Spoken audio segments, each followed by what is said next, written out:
अस्सलाम वालेकुम वरहमत ल्लाहि वबरकातुहू। आप सब कैसे हैं? उम्मीद करती हूँ आप सब खैरियत से होंगे। आज का हमारा टॉपिक जो है सूरह बनी इसराइल है। आज हम सूरह बनी इसराइल का 6वां रुकू पढ़ेंगे बामुहावरा तर्जमे के साथ। चले आइए शुरू करते हैं। शुरू करती हूँ अल्लाह ताला के नाम से जो बड़ा मेहरबान नहायत रहम वाला है। तर्जुमा। मेरे मोमिन बंदों से कह दो कि वही बात कहा करे जो बेहतरीन हो। दर हकीकत शैतान लोगों के दरमियान फसाद डालता है। शैतान यकीनी तौर पर इंसान का खुला दुश्मन है। तुम्हारा परवरदिगार तुम्हें खूब जानता है। अगर वो चाहे तो तुम पर रहम फरमा दे और चाहे तो तुम्हें आज़ाब दे दे। और ए पैगंबर, हमने तुम्हें इनकी बातों का जिम्मेदार बनाकर नहीं भेजा है और तुम्हारा परवरदिगार इन सब को जानता है जो आसमानों में है और जो ज़मीन में है। और हमने कुछ नबियों को दूसरे नबियों पर फजीलत दी है और हमने दाऊद अलैहिस्सलाम को ज़बूर अता की थी। जो लोग अल्लाह के अलावा दूसरे माबूदों को मानते हैं, इनसे कह दो कि जिनको तुमने अल्लाह के सिवा माबूद समझ रखा है, इन्हें पुकार कर देखो।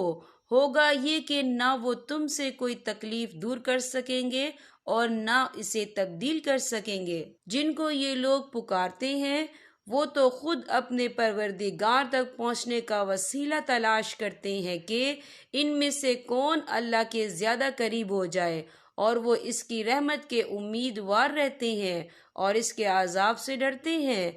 यकीनन तुम्हारे रब का आज़ाब है ही ऐसी चीज़ जिससे डरा जाए, और कोई बस्ती ऐसी नहीं है जिसे हम रोज़े क़यामत से पहले हलाक ना करें या इसे सख्त आज़ाब ना दें।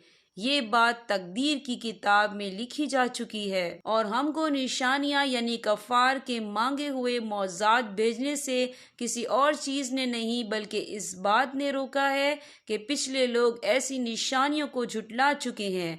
और हमने कौम समूद को ऊँटनी दी थी जो आंखें खोलने के लिए काफ़ी थी, मगर उन्होंने इसके साथ जुल्म किया। और हम निशानियां डराने ही के लिए भेजते हैं। और ए पैगंबर, वो वक्त याद करो जब हमने तुमसे कहा था कि तुम्हारा परवरदिगार अपने इल्म से तमाम लोगों का अहाता किए हुए है, और हमने जो नज़ारा तुम्हें दिखाया है इसको हमने काफ़ी लोगों के लिए बस एक फितना बना दिया। नेज़ उस दरख्त को भी जिस पर कुरान में लानत आई है, और हम तो इनको डराते रहते हैं, लेकिन इससे इनकी सख्त सरकशी ही में इजाफा हो रहा है। यहाँ पर हमारे सबक का इख्तिताम होता है। अल्लाह पाक तमाम उम्मत मुस्लिमा को कुरान पाक पढ़ने, समझने और इस पर अमल करने की तौफीक अता फरमाए। अब मैं आपसे इजाज़त चाहूँगी। अस्सलाम वालेकुम वरहमतुल्लाहि वबरकातुहू।